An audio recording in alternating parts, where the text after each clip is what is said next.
रामकृष्ण हरी मंडळी, कसे आहात? तुम्हाला तर माहिती आहे माझं स्टिचिंग रूम हे टेरेसवर आहे, म्हणजे धूळ ही असणारच. हा रॅकसुद्धा मी टेरेसवरच ठेवलेला आहे. धूळ भरपूर असते, त्यामुळे मी असं कपड्यांमध्ये सगळ्या वस्तू पॅक करून ठेवते. पण तरीसुद्धा धूळ येणं काही थांबत नाही, धूळ जायची ती असते. तर म्हणून मी हा पर्याय निवडला. इथे मी बनवलेलं आहे नॉन वुवनचं हे कवर. नॉन वुवन म्हणजेच काय, तर न विणलेलं. न विणलेलं असल्यामुळे त्याला कोणतीही छिद्र नसतात. जशी कपड्याला छिद्र असतात तशी ह्याला नसतात, आणि त्याच्यामुळे धूळ येण्याचा काही चान्सेस नसतो. तर इथे मी रॅकचं पूर्ण मेजरमेंट आधी घेतलेलं आहे. हे मेजरमेंट तुम्हाला पुढे एका फोटोच्या माध्यमातून मी दाखवलेलं आहे, तर तुम्ही ते पॉज करून पाहू शकता.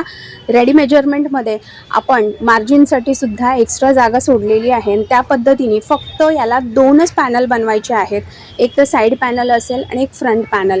बॅकलासुद्धा फ्रंट पॅनलप्रमाणेच मेजरमेंट तुम्हाला घेता येईल, पण मला बॅकसाठी माझा रॅक हा पूर्ण भिंतीला पूर्ण टच असल्यामुळे मला बॅक साईडचा तो बनवायचा नव्हता. फक्त फ्रंट आणि साईड पॅनल बनवायचा आहे. त्या साईड पॅनलची ही मी लांबलचक अशी पट्टी तयार केलेली आहे. एवढा लांब कापड नसतो, त्यामुळे मी जिथे जिथे जॉईंट देता येईल तिथे दिलेला आहे. फ्रंट पॅनलसुद्धा जी मापं तुम्हाला दाखवलेली त्याप्रमाणे फ्रंट पॅनलचा एक रेक्टँग्युलर पीस मी इथे घेतलेला आहे, आणि याला आपल्याला 3 कट लावायचे आहेत. 2-2 इंचाच्या आपल्याला पट्ट्या कट करायच्या आहेत. तुम्ही फोटोमध्ये सुद्धा बघितलं असेल की आपण फ्रंटला 2 झिप लावलेले आहे आणि वरती वेल्क्रो आहे. तर त्याच्यासाठी आपल्याला 2-2 इंचाची पट्टी कट करायची आहे. त्याच्यापेक्षा कमीही कट करायची नाही, जास्तही कट करायची नाही. ते याच्यासाठी कमी केलं तर शिवताना पूर्ण जागा निघून जाईल, आणि त्याच्यामुळे कपडा शिल्लक राहणार नाही. आणि जास्त कट केला तर फ्रंट पॅनल जो आहे आपला, तो त्याची वाईड ओपनिंग नाही होणार, तो छोटा ओपन होईल. तर अशा पद्धतीने मी दोन्ही बाजूला कट केला, वरती कट केला. जिथे दोन्ही साईडला कट केलं आहे तिथे मी असे रनर आणि झिपर लावून घेतलेले आहेत. आणि वरती काय करायचं ते दाखवते. त्याच्यासाठी मी इथे घेतलेलं आहे या 3 स्ट्रिप. तुम्ही नॉन वुवनची पट्टीसुद्धा बनवू शकता, पण काम वाचावं, वेळ वाचावं याच्यासाठी मी जो बेल्ट वापरते बॅकसाठी ते मी घेतलेले आहे. 8-8 इंचाच्या अशा 3 पट्ट्या घ्यायच्या आहेत, आणि वेल्क्रोचे 1-1 इंचाचे आपल्याला तुकडे घ्यायचे आहेत. हे मी विरुद्ध दिशेला लावलं आहे, म्हणजे एक बाजू जर का फ्रंटला लावली आहे तर दुसरी बाजू बॅक साईडला लावली आहे. तुम्ही बेल्टच्या एकाच बाजूला दोन्ही लावलं तरीही चालू शकतं. मी अपोजिट साईडला लावलं आहे, आणि जिथे वरची बाजू आपली जॉईन करायची बाकी आहे ना, तर तिथे हे अशा पद्धतीने मी दाखवते तसं आपल्याला ठेवायचं आहे. जी लांब बाजू असणार आहे ती रॅकच्या आतमध्ये लोंबकळलेली असणार आहे, आणि जी छोटी बाजू आहे ते वर दिसणार आहे. त्याच्यावर आपल्याला अशी पट्टी ठेवायची आणि शिलाई मारून घ्यायची. शिलाई मारून घेतल्यानंतर आपल्याला प्रेस करून वरती एक प्रेस स्टिच पण द्यायची आहे, म्हणजे अशा पद्धतीने आपला हा फ्रंट पॅनल रेडी असणार आहे. पुन्हा एकदा सांगते, जर तुम्हाला याचे स्टिचिंगसाठी मी जागा किती सोडलेली आहे ती पाहायचं असेल तर तुम्ही परत बॅक जाऊन मी जो फोटो तुम्हाला दाखवलेला आहे मेजरमेंटचा तो परत एकदा तुम्ही चेक करू शकता. साधारण आपल्याला 1 इंच तरी सोडावीच लागतं जिथे आपल्याला शिलाई द्यायची आहे. तर फ्रंट पॅनलला आपण अशा पद्धतीने ओपन करून हे 3 जे वेल्क्रो लावलेले आहेत ते हे रोलला आपण अटॅच करणार आहोत. आपण ओपन करताना अशा पद्धतीने रोल करणार आहोत. तर हा आपला फ्रंट पॅनल पूर्णपणे ओपन झालेला आहे. तुम्ही पाहू शकता याच्यामध्ये नॉन वुवन खेरीज मी काहीही वापरलेला नाही, म्हणजेच कोणता कपडा मी वापरलेला नाही आहे.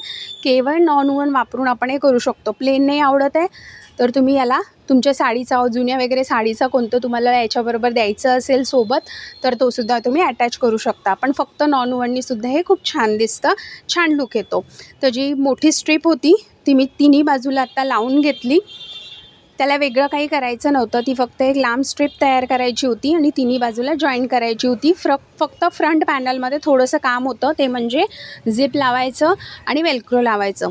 तर अशा पद्धतीने तिन्ही बाजूला मी हे जॉईन केलं आहे, आणि आपलं इथे कवर रेडी झालेलं आहे. तुम्ही बघू शकता बॉटमलासुद्धा मी थोडा जडपणा यावा यासाठी 2 इंचाचा फोल्ड केलेला आहे, आणि आपण जेव्हा सुरळी करणार तेव्हा तिथे आपल्याला रॉडची गरज लागणार आहे. तर मी माझ्या रॅकला जेव्हा लावून बघितला कवर तेव्हा तो एकदम परफेक्टली बसलेला आहे. याच्यामध्ये जास्त काहीच काम नाही.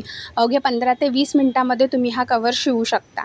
जेव्हा गरज नाही तेव्हा अशी झिप लावून ठेवून द्यायचा, आणि जेव्हा आपल्याला ओपन करायचं आहे तेव्हा आपल्याला एक छोटीशी रॉड किंवा जी स्टीलची मिळते ती, किंवा आपल्याकडे जर का पाईप असेल पाण्याचा किंवा ब्लॅक कलरचा हलका पाईप असतो जो हार्डवेअरमध्ये सहज तुम्हाला 10 रुपयाला मिळून जाईल. तो तुम्ही खालच्या बाजूला लावून रोल करू शकता किंवा सहजही रॉड नसेल सहजही रोल तुम्ही करू शकता. तर अशा पद्धतीने तुम्हालासुद्धा नॉन वनचं हे कवर बनवायचं असेल, हे कवर फक्त रॅकसाठीच नाही तर शू रॅक असेल किंवा आपली किचनची मांडणी असेल तर त्यालासुद्धा तुम्ही बनवू शकता. जिथे धूळ येते अशा ठिकाणीसुद्धा तुम्ही बनवू शकता. मी आणखीन तुम्हाला असे काही प्रोजेक्ट नक्कीच दाखवेन. तर अशा पद्धतीने तुम्ही हे कवर बनवू शकता. तुम्हाला जर का याच्यासाठी लागणारं साहित्य non one, Velcro, belt, zip किंवा रनर मागवायचं असेल माझ्याकडून तर खाली जो नंबर शो होतो आहे त्याच्यावर तुम्ही ऑर्डर करू शकता. आणि जर तुम्हाला व्हिडिओ आवडला असेल तर व्हिडिओला एक लाईक नक्कीच करा. तुमच्या टेलर मैत्रिणीला जर हा व्हिडिओ उपयोगी पडणार असेल तर तिलासुद्धा शेअर करा. असेच नवीन व्हिडिओ तुम्हाला पाहायचे असतील तर चॅनलला सबस्क्राईब करा.